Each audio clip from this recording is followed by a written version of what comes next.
Buenos días con todos. Hoy nos encontramos con el doctor Johnny Burgos, decano de la Facultad de Arquitectura de la Universidad de Guayaquil. Él es arquitecto, psicólogo, psicoanalista y uno de los primeros doctores de la Universidad de Guayaquil con más de 30 años de docencia. Muchas gracias, doctor, por aceptar esta entrevista de parte del Club de Lectura UGEP. Muchas gracias, bienvenidas a la Facultad de Arquitectura de Guayaquil o a la recuperación de la Facultad de Arquitectura de la Universidad de Guayaquil. Quiero empezar esta entrevista porque realmente quiero compartirle a los espectadores y a los seguidores del club, porque para mí su currículum es realmente impresionante, es impresionante. Y la primera pregunta que me surge es ¿cómo pasó o la transición de arquitecto, psicólogo, las carreras al mismo tiempo, esta mezcla tan interesante? ¿Qué fue como estudiante usted estar al mismo tiempo en arquitectura y psicología? Sí, en realidad de verdad forma parte de lo que yo le llamo la curiosidad de alguien por descubrir cosas o por responderse cosas. A veces uno no tiene la respuesta unidireccionalmente, es decir, en el caso de un estudiante de arquitectura pues solamente va a tener la respuesta geométrica. Pero llega un momento en que uno se pregunta, más allá de la respuesta geométrica del espacio, de la forma, de los colores, hay otros aspectos. Entonces, esas otras preguntas y esas respuestas no las tenía. Entonces, llegó un momento en que me llamó la curiosidad de algo que en realidad yo quería estudiar antes. Yo quería antes estudiar psicología que arquitectura. Yo digo que soy arquitecto por accidente, pero psicólogo o estudiante de psicología por vocación. Entonces llegué a arquitectura, estudié mis primeros más de la mitad de la carrera en la Universidad Católica y luego pasé a la Universidad de Guayaquil, pero siempre con la reflexión de la presencia del sujeto en el espacio. Pero el sujeto no es como hacemos en los dibujos, un muñequito estático, es un muñeco, un hombre dinámico que se traslada y tiene comportamiento. Entonces las lecturas son precisamente las que le llevan a uno a decir, a ver, necesito la respuesta complementaria. Y esas son las que llevó a que yo, estando en quinto año, empiece a estudiar psicología clínica en la Universidad Católica. Continué, terminé en diferentes fases, porque ahí viene la problemática, es decir, no pude hacer la carrera completa de un solo tramo, sino que se repartieron en 3 tramos. ¿Y eso qué significó? La primera, cuando hice los estudios estando en quinto año, sexto año y primer año de docencia, porque el concurso y gané la docencia, esos 3 primeros años fueron continuos. Luego me fui a estudiar el doctorado en arquitectura en Barcelona, o sea, el primer doctorado lo hice ahí durante 4 años y volví. Cuando volví, tomé la segunda fase de la carrera de psicología y ya estaba inmiscuido en la problemática psicoanalítica. Formé parte de un grupo que se llamaba EFE, Escuela Freudiana del Ecuador, y fue uno de sus fundadores. Obviamente fundadores aprendices, porque quien lo fundó fue el doctor Pedro Yervide Crespo, ya fallecido. Y entonces continuó la pregunta, terminé la carrera de psicología, pero no me gradué de psicólogo porque decidí no coleccionar títulos, pero al final terminé teniendo algunos.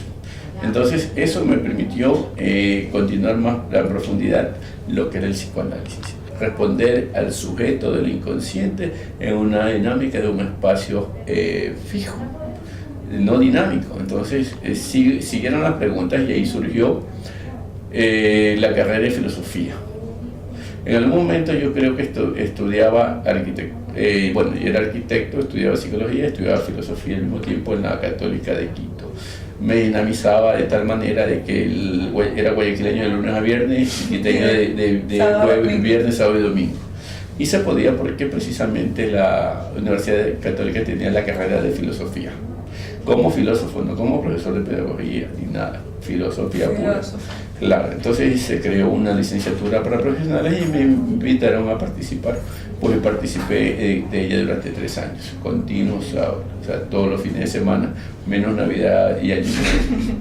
Pero me resultó interesante y ahí comenzaron las reflexiones más abiertas, tal es así que, pues bueno, como profesionalmente estaba capacitado en el campo de la arquitectura y terminé siendo diseñador urbano, que fue la competencia que tuve como director en el municipio de Guayaquil, en el área del proyecto de Guayaquil, el área de espacio y vía pública, el área de cultura, es decir, esa formación amplia de lecturas de arte, lecturas de psicología, lecturas de psicoanálisis, lecturas de arquitectura, entonces llegó un momento en que lecturas literarias. Esa es la que te permite la formación europea, cosa que la formación de humanidades más bien. Yo por eso que digo que la Universidad de Guayaquil fue fundada como una universidad de humanidades y sigue siendo una universidad de humanidades. Pues lo único que tenemos es aplicaciones tecnológicas contemporáneas, pero las humanidades como tal han sido, digamos, un poco aligeradas, por decir algo, o probablemente diluidas. Entonces eso ya me permitió, en la segunda ocasión que fui a Europa, yendo y viniendo 11 años, hacer el segundo doctorado en filosofía pura en París. Entonces yo decía, ¿y eso cómo salió? Un día había terminado, yo me había olvidado. Y en uno de esos viajes que llegué, creo que el 2015, pasé por la escuela de arquitectura que tenía que dar un seminario, me dicen, a propósito, aquí tienes guardado un título. Y yo decía, yo no me acordaba ya. Sí, entonces me dice que cuando uno empieza a escribir, llega un momento que hay folletos, cosas, libros que van quedando por el camino, o se lo entregas a alguien, y resulta que ese alguien dice, se encarga y dice, te lo publico, ¿sabes? Hay publicaciones. ¿Qué es la diferencia que está sucediendo con la Universidad Ecuatoriana? Es decir, la mayoría de las personas van persiguiendo que les publiquen. Allá llega un momento en que dice, oye, tú has escrito esto, ¿me lo puedo llevar? O sea, no te lo pillan, o sea, no te lo llevan, sino cuando dice, oye, ¿usted ha publicado en tal parte? Yo decía, pues no me acuerdo. Entonces, podría ser. Entonces, ese vaivén o ese tránsito se convirtieron desde los 26 años, o sea, ya 25 años, o sea, de los 26 hasta ahora. Cuando me di cuenta, solo han pasado 40 años haciendo eso. Solo 40 años. Solo 40 años, por eso que les digo, alguna vez que me entrevistaban, le digo, es que no me di cuenta cuando me pasaron los 40 años, por eso me quedé en los 26. Eso me parece bastante interesante, porque realmente creo que las personas que se dedican a la producción intelectual realmente siempre son estudiantes. Sí. Y yo quiero leer una frase que Diario El Universo, en una entrevista a usted la dijo. La universidad tiene su nombre, su historia. Hay que recuperar su identidad cuando se tengan los pilares. La capacidad de crédito económico, ahí vendrá la gente a invertir a la universidad. En sentido general, doctor Burgos, ¿qué es la universidad para usted? ¿Cuáles son los retos que se enfrenta la universidad en sentido general en el siglo XXI? A ver, primero la Universidad de Guayaquil, en realidad de verdad tiene una historia. Yo la divido la historia de la Universidad de Guayaquil en dos épocas, de los primeros 100 años y de los últimos 50 años. Ahí habrá discrepancia porque más bien es prima de la Universidad de Humanidades a la Universidad dialéctica materialista, es decir, con ciertos tintes ideológicos. Eso habría que discutir, dialogar y anotar y escribir para tener las planas en claro. Pero de esa situación, definitivamente la Universidad de Guayaquil debe tener tiene una historia. Yo alguna vez incluso lo digo en reuniones con autoridades, la Universidad de Guayaquil debe ser como cualquier sujeto de crédito. El día que uno va a un banco y pide un dinero y te dicen, tú no eres sujeto de crédito porque no hay nadie que te respalde. Pero cuando llega un momento dice, pero la universidad debe tener, ¿cuál es su sujeto de crédito? Claro. Y se supone que el sujeto de crédito, la esencia, es la producción de saberes. Escribir no significa que produzca saberes. En ese sentido me he vuelto quizás muy europeísta en el sentido de decir, a ver, producir saber como quién. En la historia de la humanidad, como se llama la ilustración con Kant o Hegel, o un saberes contemporáneos con Foucault o Derrida, o sea, a esos niveles. Entonces me dice, sí, pero eso es más o menos como jugar la Champions y nosotros estamos jugando un campeonato local. Pues precisamente la idea está en que yo tenga que preparar personas para lo que es un campeonato mundial. Es decir, yo suelo decir que los graduados universitarios no son graduados para el barrio, sino graduados para el mundo. Y entonces ahí comienza la reflexión sobre la universidad a nivel mundial. Esta reflexión yo más bien he tomado de un pequeño trabajo que hizo Jacques Derrida, que se llama La Universidad sin Condición. En la Universidad de Condición decía que la universidad es el lugar del saber, o sea, no del saber, de la producción del saber. O sea, porque si no hay producción de saberes, saberes significa conocimientos originales. Eso que no está publicado en ninguna parte, es decir, no es un copy y pega que tenemos ahora ya más de 20 años. Entonces Derrida plantea que las humanidades ancestrales ya se convirtieron en otra determinación. Y esas humanidades centrales, ¿qué significa ahora? Esas convertidas en el tiempo de hoy, y él le llama las humanidades contemporáneas. Entonces, hay que redefinir cada una de las humanidades. Por ejemplo, hablamos de la literatura. La literatura es una experiencia casi connatural del hombre en el momento que hace el primer grafema, ¿no? ¿Verdad? Y la necesidad de darle un sonido al grafema, y va escribiendo y hace la narratividad. Y así el dibujo también. Entonces uno dice, hay dibujo, pintura, escultura, literatura, son las humanidades. Y luego vienen las nuevas humanidades de fines del siglo XIX, como la antropología, la sociología, la psicología, el psicoanálisis. Son saberes, vamos a decir, productos de la modernidad. Entonces, el saber contemporáneo indica que todas las personas, la mayoría de los universitarios deben saber nociones de informática, ya no nociones de informática, es decir, no solamente ofimática, sino otra dimensión del uso por ejemplo, de software. Entonces, ¿qué sucede? Nosotros, la Universidad de Guayaquil o las universidades ecuatorianas, es decir, producir un saber informatizado. Entonces ahí es cuando yo lo escucho hablar. Las redes son otra cosa, es decir, estamos hablando de cosas mayúsculas para lo cual no tenemos bases, lo que los americanos llaman background. Al no tener background, no tener espacio, no tener respaldo, simplemente comenzamos a tener opiniones. Yo necesito a mis estudiantes. Todo el mundo tiene derecho a tener opiniones menos un grado universitario, porque el grado universitario debe tener saberes. Sí, decía Sócrates que la opinión es un conocimiento, es una línea entre la ignorancia y el conocimiento. Por supuesto, una aproximación. Sí, y que los que querían gobernar el gobierno no podían tener opiniones, no. Ellos tenían que creer, tenían que saber. Exactamente, porque el saber es categorial, el saber es de indicadores variables, es decir, es de leyes, teorías y pragmáticos, pero no es un saber intuitivo, es decir, es que yo me imagino, o sea, cuando un profesor universitario digo es que yo pienso, yo opino, o sea, no es eso lo que necesita, es decir, cuando educa uno educa categorialmente, o sea, no educa doctrinariamente. Precisamente al tener varias categorías y un abanico de saberes, el sujeto tiene una capacidad analítica, crítico-reflexiva y por tanto propositiva diferente. Sí, los docentes tienen retos particulares. Creo que cada docente a nivel de la universidad en sentido general tiene retos. Pero cuando un docente se convierte en el líder de una facultad, en la guía de una facultad, tiene retos diferentes. ¿Cuáles son los retos que usted cree que ha asumido en la transición de docente a decano? A ver, yo creo que primero hay que estar preparado para asumir la dirección de una escuela o facultad, en el sentido no de liderazgo común cotidiano, porque yo no soy vendedor de papeles ni de fantasías, soy un planificador, un diseñador urbano y un psicoanalista de ideas muy concretas. Y por tanto, cuando digo, asumo, me invitan y asumo el reto es porque tengo un proyecto. Así, entonces digo, ¿cómo que tienes un proyecto? Claro, por ejemplo, lo dije al principio, la Universidad de Guayaquil tiene dos historias, la historia de los 100 primeros años y la otra historia de los 50 años. Si alguien hiciera una arqueología del saber histórico de la Universidad de Guayaquil o de la oposición, tendría otra lectura.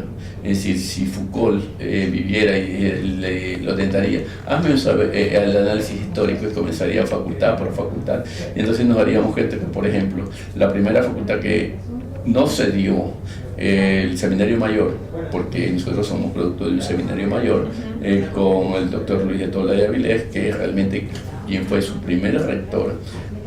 Aquí se dice Pedro Carbo. Pedro Carbo era presidente del Congreso que permitió la creación de la Junta Universitaria de Guayaquil. Correcto. Entonces, Luis de Tola de Avilés cede dos facultades, que era precisamente filosofía y la facultad de pedagogía. Pero luego, en ese interín ya había médicos en Guayaquil, y entonces se crea la Facultad de Medicina. Entonces se crea primero filosofía, primero filosofía, luego medicina, luego derecho. Entonces, cuando tengamos la cronología, vamos a tener una capacidad de ordenamiento, como dirían los catalanes, ordenación. ¿Por qué? Porque eso nos va a dar los puntos de apoyo para mover el mundo. Porque si no, miramos atrás y no entendemos nada. Una vez que tengamos eso, uno dice, a ver, déjenme ver por qué acepto el reto. Acepto el reto de poder decir, alguna vez, yo por eso este cuadro que está aquí, fue un cuadro importante que tuve la suerte de que me lo imprimiera un amigo, y le digo, mira, es el cuadro de los fundadores de la Facultad de Arquitectura en Guayaquil. Es mío personal, y yo lo tengo ahí, y digo, el día que me echen o me vaya, me lo llevo. ¿Por qué? Porque ahí están quienes hicieron la facultad, que es el arquitecto Guillermo Cubillo, está Rafael Rivas, Castro Abad, Javier Quevedo, esa gente que hicieron el diseño de Guayaquil. Yo le digo a mis estudiantes, ¿cuál de los profesores de esta facultad han hecho Guayaquil? ¿Qué pregunta? Es más o menos la pregunta del millón. Sí. Entonces, le digo, lo poco que he contribuido yo es el rediseño de todo lo que es el centro urbano de Guayaquil. Es una pequeña cosa, y luego continuó con la Fundación Malecón 2000. Entonces, esa pequeña obra hace que yo vaya y venga de la práctica a la universidad. Yo suelo decir que detesto que le digan la academia, porque la academia es la de Platón. Ya lo habíamos conversado, Sí. que la universidad instruye, nosotros no educamos, la universidad no educa, sino que nos instruimos en la universidad. Sí, exacto, porque la educación es otra cosa, es ética, moral, cívica, buenas costumbres y moral. Entonces llega un momento que la universidad instruye en una capacidad profesional para tener una actitud de colaboración con la sociedad. Entonces, en esa presencia, entonces yo digo, acepto la decisión de dirigir una facultad. Alguien dijo aquí que yo no tenía la capacidad de guía, ¿verdad? Guía en los Boy Scouts, y yo hace muchos años que dejé de serlo. Entonces, sí, pero dirigir, cuando uno dirige, más o menos, siempre lo asimiló la figura del director de orquesta. El director de orquesta es la persona que confía mucho en sus músicos, pero sus músicos saben música. ¿Ya? Entonces, esa es una de las cuestiones difíciles. Entonces, si cada área de conocimiento sabe su oficio, entonces un decano, que es el director de orquesta, va a tener una excelente dirección y una excelente instrumentación y una excelente acústica y producción musical. Pero si no los tiene, definitivamente es muy complicado de sacarle agua a la piedra. Entonces, ese es uno de los grandes problemas, y esa es mi visión, y ese es mi espíritu de poder y el deseo de haber aceptado esta como nominación a decano. Sobre todo creo que el orden es muy importante, sí, dentro de la dirección de una organización, porque sí, si no están todos en el mismo, haciendo la analogía con la dirección de orquesta, si no están todos en la misma nota, bajo la misma dirección musical, no se logra realmente un resultado. Claro, porque acuérdese que el director es un intérprete. Alguien escribió una partitura antes, o él mismo escribió una partitura, ¿no? Entonces, cuando se escribe la partitura, usted dice, en este momento suena esto, funciona esto, y entonces es un planificador, y al mismo tiempo es un creador, y al mismo tiempo es alguien que tiene la agudeza creativa.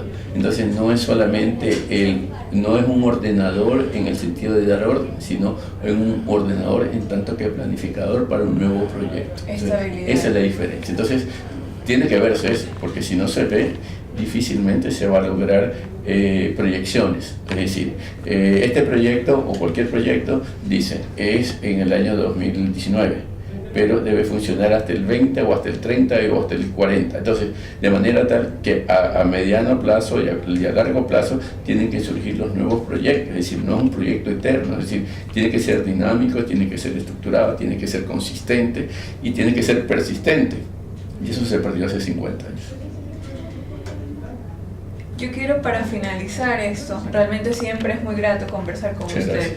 Y ya que nos comentó hace unos pocos minutos sobre su experiencia también dentro del municipio en la dirección de arte, ¿cuál cree usted que es la importancia de este tipo de espacios culturales, artísticos, con fin de promocionar el pensamiento crítico, no solo en la universidad, sino en una comunidad mucho más grande como la ciudad de Guayaquil?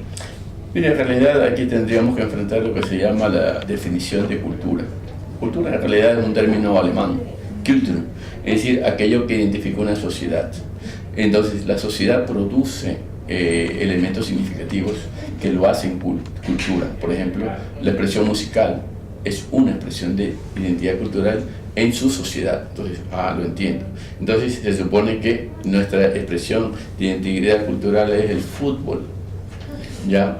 Pero nos eliminan a la primera en el campeonato mundial, entonces no es tan significativo a nivel orbital, ¿no? Entonces uno se pregunta, a ver, ¿qué es lo más importante en una identidad cultural? Entonces, precisamente cuando yo fui jefe de arte contemporáneo del Museo Municipal y luego director encargado, una de las preguntas primeras que me hice, ¿los artistas saben estética? Estética de universidad, estética académica, estética de enseñanza, y los reuní y pregunté quién era Baumgarten, y no sabían, desde los grandes artistas de Guayaquil hasta los aprendices, porque ellos le llamaban arte a su expresión gráfica o a su expresión volumétrica. Le digo, pues, ¿qué es lo que hace que nuestra producción creativa solamente tenga 2 o 3 artistas significativos como Guayasamín o como Indara Krau a nivel orbital? Obviamente, yo diría, ya quisiera yo decir, de la misma talla de Picasso o de Dalí. No, cotidiano o el realismo histórico. Y entonces se traslada a diferentes esferas, tal es así que yo, conversando una vez con el maestro Indara Krau, que también falleció lamentablemente, yo le decía que él era un realista pictórico, y me dice, es la primera vez que me lo dicen, o sea, pero mágicamente pictórico, le digo a usted. Entonces me decía, mira, interesante, usted ha puesto en cuadros lo que el otro hizo en letras. Y entonces, claro, lo conquisté de esa manera para que vaya al Museo Municipal a hacernos una exposición, y pues lo que pasó es que lamentablemente lo operaron y falleció. O sea, tuvo una pésima operación y una pésima salida de ella y falleció. Entonces, de la misma manera, conversando con el maestro Guayasamín, él tenía otra visión del arte, ¿no? La herencia siqueiriana mexicana del arte, ¿no? De esta rudeza, de la expresión artística que no solamente es de él. Hay una discusión histórica, estética, si fue él o fue Kingman quien crea la energía del rostro, del gesto, de la fortaleza, ¿no? Del rastro indígena. Entonces la gente dice, Guayasamín porque era de ancestro indígena, Kingman no porque era de origen alemán. O sea, y entonces ahí entramos. Pero hay una discusión bien grande. Es una discusión de estética muy grande y demasiado sutil, pero ya los dos ya no están para pelearse, están como en la eternidad. Y creo que ese es tal vez uno de los rasgos que ahora ya no existen. Ya no existen estos grandes debates, ya no existen estos autores que se dedican libros y que refutan sus ideas. No, yo no estoy de acuerdo con Herbert Hart, por ejemplo, decía Ronald Borkin, y lo nombraba en sus libros. Creo que ese es uno de los rasgos que se ha perdido en la producción intelectual, en la producción de conocimiento dentro de las universidades. Y que precisamente nosotros, yo pienso que la universidad ecuatoriana en un gran número carece, no te podría decir un porcentaje, pero carece de conciencia crítica analítica. Pero eso sale a partir de la lectura, a partir de la práctica, de la actividad que tiene. Es decir, el arquitecto que no sale a ver más allá de su órbita nacional y no confronta su producción o la producción que tiene como contexto en el ámbito internacional, pues obviamente que se ve limitado. O sea, hasta cuando uno se encuentra con esas obras que son magnificadas por la historia o referidas por ella, y uno lo ve en un front to front, se queda frente a frente y dice, pero es más grande de lo que yo me imaginaba. Claro, porque la relación del sujeto en su creatividad o en su expresión o en su escritura simbólica lo simboliza a su escala. pero cuando uno dice es que yo no entiendo todavía cómo un proyecto del año 1939 parece hecho ayer. Entonces, esa transición, esa reflexión es bastante enérgica, y la formación nuestra se ha vuelto muy supuestamente analítica.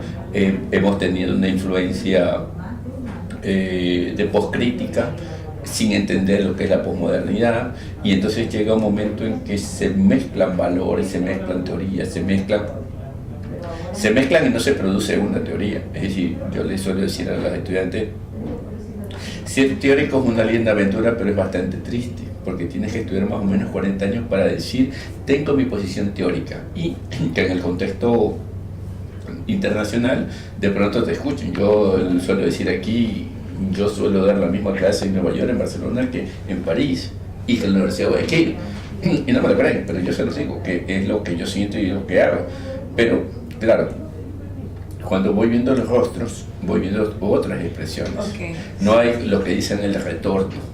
O sea, porque entonces, claro, entonces tengo que volver a revisar, y esa forma parte de la vocación pedagógica, darse cuenta de que tu interlocutor, estudiante, no está captando, y tú vas, vienes, lo llevas, lo conduces, lo guías, y tienes que tener la libertad y la fortaleza después aflojarlo. No se convierte en tu discípulo. O sea, yo particularmente no creo en eso. Es decir, de gente que te vaya acompañando mañana, tarde, noche y madrugada a todas partes, no. Simplemente eres una guía temporal para que alguien se supere. Entonces, en ese sentido, los pensares, el pensamiento crítico, como la corriente que están tratando de dialectizar en nuestro medio, yo le digo, pero ¿y cuándo discutimos sobre pensamiento crítico? Porque es pensar y es crítico. Entonces, alguna vez yo lo criticaba, le digo, pero el pensamiento crítico fue un planteamiento de la escuela de Frankfurt. ¿Cuántos frankfurtianos tenemos? Simplemente tomamos un libro y lo convertimos en diccionario. Y entonces ahí son los errores. Claro. Ahí es cuando la universidad deja de serlo y se convierte simplemente en escuela de formación. Entonces, esa es la diferencia entre escuela de formación y universidad, porque la universidad necesariamente tiene pensamiento crítico, analítico y propositivo. Doctor, me ha encantado esta entrevista. Le agradezco al doctor Johnny Burgos por dedicarse un tiempo a compartir, no solo conmigo, sino con todos nuestros seguidores, y también con los estudiantes que van al club de lectura, que asumen una posición reflexiva de su carrera, que creen fervientemente en que la universidad, no solo la de Guayaquil, sino a nivel mundial, en sentido general, es mucho más allá de una escuela de formación. Así es. Entonces, muchas gracias, doctor. Estamos a la orden cuando quiera. Gracias. Un placer. Nos vemos en la próxima entrevista. Gracias.